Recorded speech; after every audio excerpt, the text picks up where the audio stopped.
สบายดีสบายดีทุกคนมื้อนี้จะมาพบกับนุ้งนิ้งแฟมิลี่คือเก่าเนาะมื้อนี้วันหยุดถ้าทุกคนออกมาเปิดหูเปิดตาข้างนอกเนาะตอนนี้กำลังนั่งขารถเมล์อยู่ป้ายรถเมล์เนาะเดี๋ยวสิพาทุกคนออกไปเปิดหูเปิดตาเนาะไปไหว้พระก่อนไปไหว้พระอยู่วัด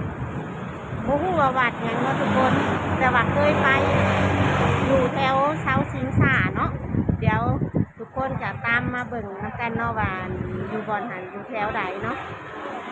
ตอนนี้ยังรอรถอยู่เนาะรอรถอยู่นั่งรถสาย12ไปนั่งรถเมล์ไปเนาะนี่เนาะเมื่อนี้คืออยากเงียบๆจักหน่อยอ่ะปกติวันหยุดนี่คนจะหลายกัน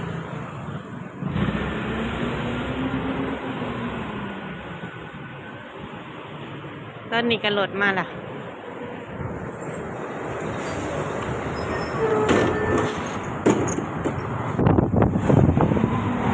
ตอนนี้ก็ได้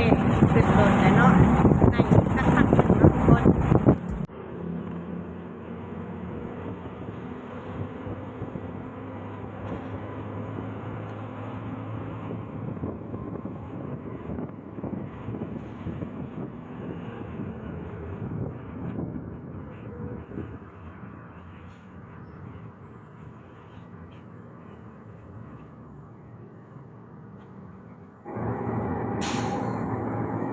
ว่ามื้อนี้รถติดเนาะ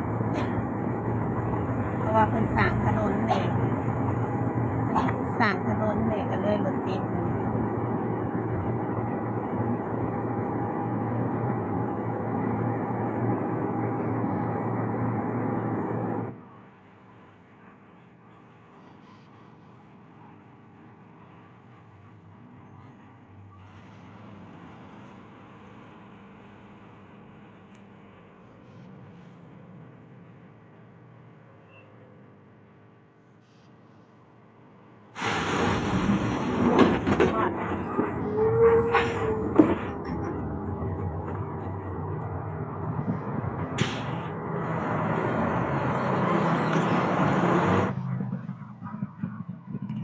เพราะว่ามากแต่ข่าวนี้จะมาทานจะพอเสือเนาะ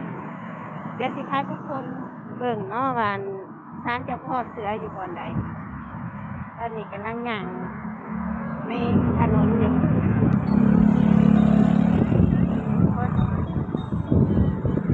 เมืองไทยกะเนี่ยนี่แหละเนาะทุกคนสะดวกสบายในการเดินทางค่ะนะไปไซก็สบายไปไซก็สะดวกรถเพิ่นแห่ยังอันนี้เดี๋ยวเนาะเห็นรถ3 ล้อ3 ล้อทุกคนโอ้รถนักท่องเที่ยวเนาะโอ้นี่คือนักท่องเที่ยวทุกคนว้ายตุกเมืองไทย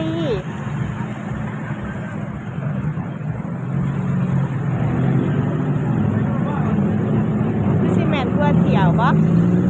นึกว่าเป็นแห่ยังสะดอกนี่แท้นักท่องเที่ยวเพิ่นเนาะ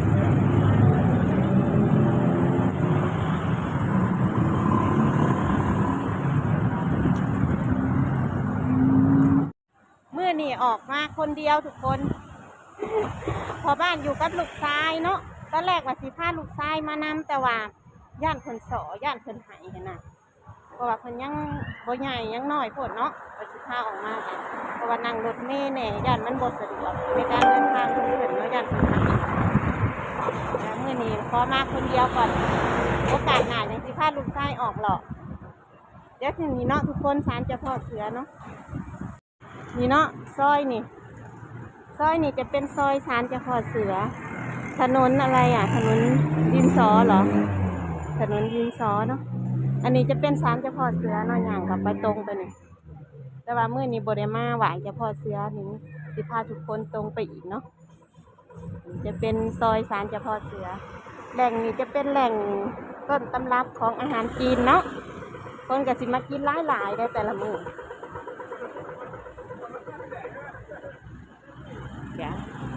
นิ้งจะบริเข้าไปศาลเจ้าพ่อเสือเนาะทุกคนนิ้งจะมาวัดอันนี้เนาะวัดยังนิ้งจะยังบ่ทันได้ฮู้ชื่อ ที่ว่าอยู่ทั้งข้างเสาชิงช้านะทุกคนเมื่อนี้มาซ้ายเดียวเนาะให้กดเข้ามาเห็นคลิปนิ้งก็อย่าลืมกดติดตามนิ้งในเด้อทุกคนเด้อกดซับสไครต์แล้วก็อย่าลืมกดไลค์น้ำเด้อทุกคนกดกระดิ่งน้ำเนาะเพื่อสิบ่พลาดคลิปใหม่ๆของนิ้งเนาะมื้อนี้ก็สิพาทุกคนออกมาเปิดหูเปิดตาเนาะเดินเที่ยวถนนเมืองไทย เดินเที่ยวถนนเมืองไทยเนาะเดี๋ยวใกล้สิฮอดเลยแหละทุกคนนั่งรถกับประมาณครึ่งชั่วโมงเนาะครึ่งชั่วโมงเพราะว่ารถจะติดแน่ทุกคนเพิ่นสร้างเพิ่นมีการก่อสร้างถนนน่ะรถก็เลยมีการติดน้อยหนึ่งเนาะตอนนี้เขากำลังย่างอยู่แล้วมีห้านน้ำนอกจากกินน้ำเลย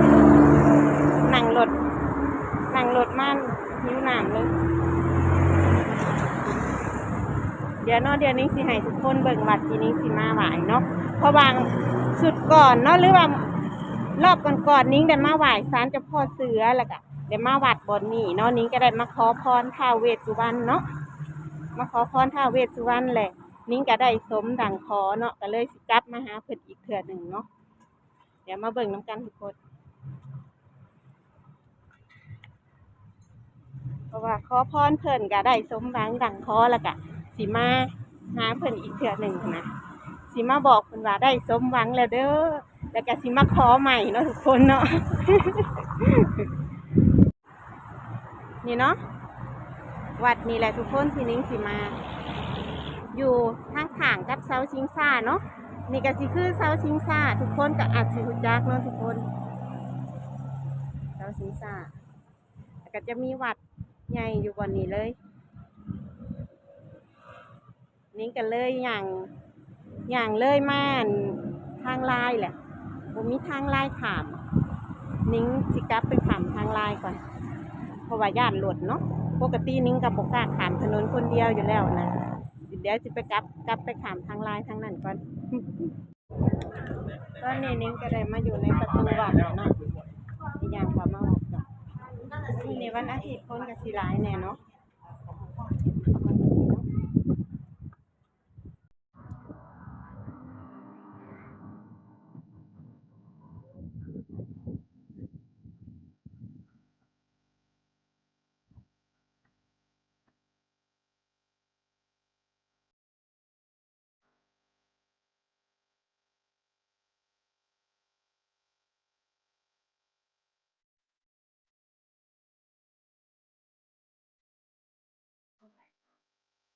ก็ต้องบูชาดอกไม้ก่อนเนาะ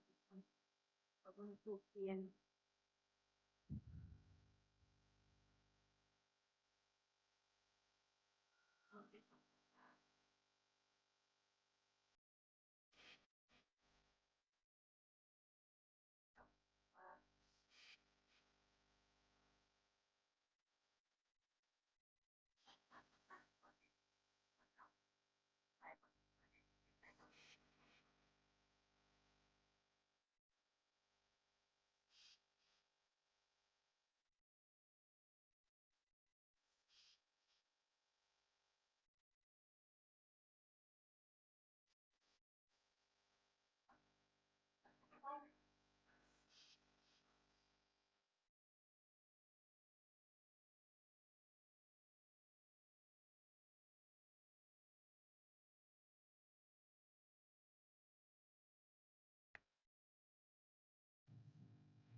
หลังจากที่ห้าไหว้บนนี้แล้วก็สิพาทุกคนขึ้นไปข้างบนเนาะ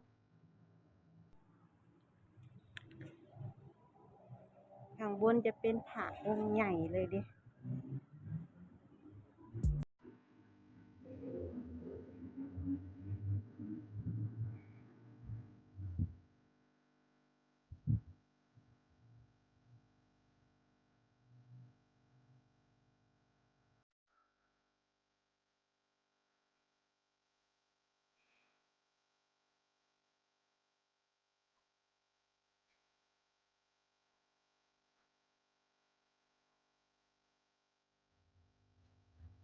นี่เนาะ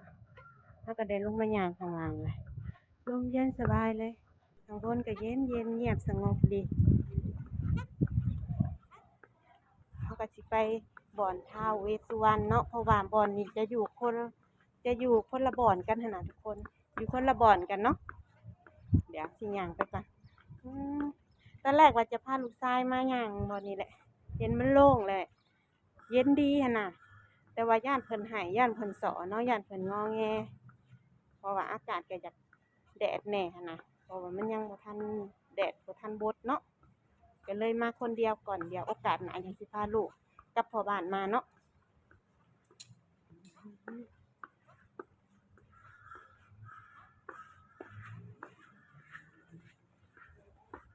ถ้าอยากมาไหว้ก็มาเนาะทุกคนมีผาองค์ใหญ่เลยแต่บ่ฮู้ว่าวัดชื่อวัดหยังนี่ก็บ่ฮู้คือกันเนาะแต่ว่าอยู่ใกล้กับเสาสิงซ่าแล้วก็ใกล้กับศาลเจ้าพ่อเสือเนาะอยู่ใกล้กันมาบ่อนเดียวก็อยากไปไหว้ศาลเจ้าพ่อเสือนำก็ได้อยากมาไหว้พระนำก็ได้เนาะก็มีท้าวเวสสุวรรณให้ไหว้พร้อมเนาะยังแดดอยู่นิ้งคิดว่าม่านค่ำเลยได้นี่บ่าย3เลยทุกคนแต่ว่ายังแดดจ้าเลย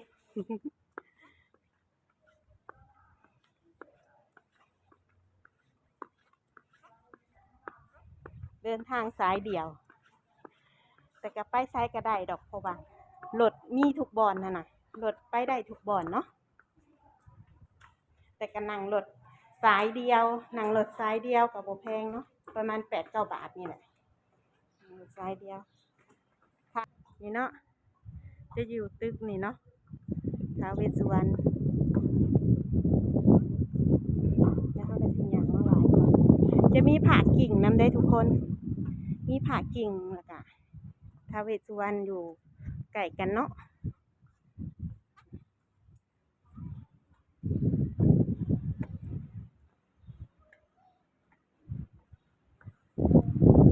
นี่นะทุกคนองค์ใหญ่นี่ก็จะเป็นผากิ่งเนาะส่วนองค์ถัดไปก็จะเป็นท้าวเวสสุวรรณเนาะเดี๋ยวเราสิมาไหว้ผากิ่งกันก่อนเอามาบูชาเอาดอกไม้ก่อนเนาะ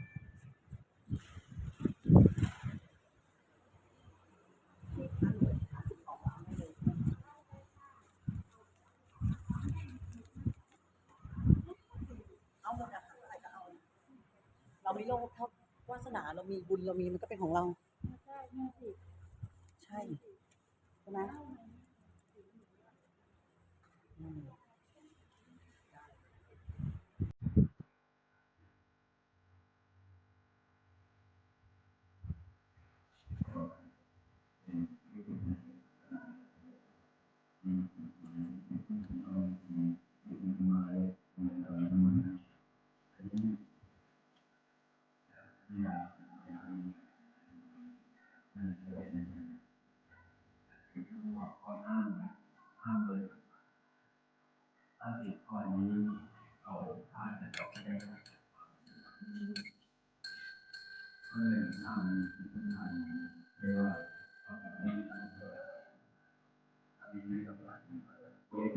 หลังจากที่ไหว้พระกิ่งแล้วเขาก็สิมาไหว้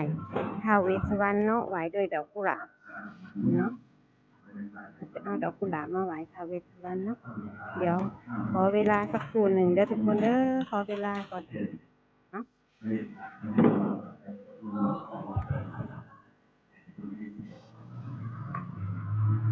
ตอนนี้ก็ได้ออกมาจากวัดแล้วเนาะจากที่เสาสิงซ่าแล้วทุกคน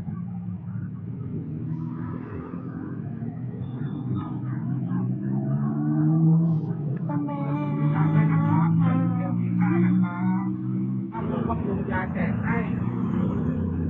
เงินก้อนสุดท้ายผมหมดแล้วผมไม่รู้จะทำยังไงนะครับที่จะไปดำเนินชีวิตตัวเองต่อไม่ได้เนาะเอาไปสิเดินทางกลับกันเนาะทุกคน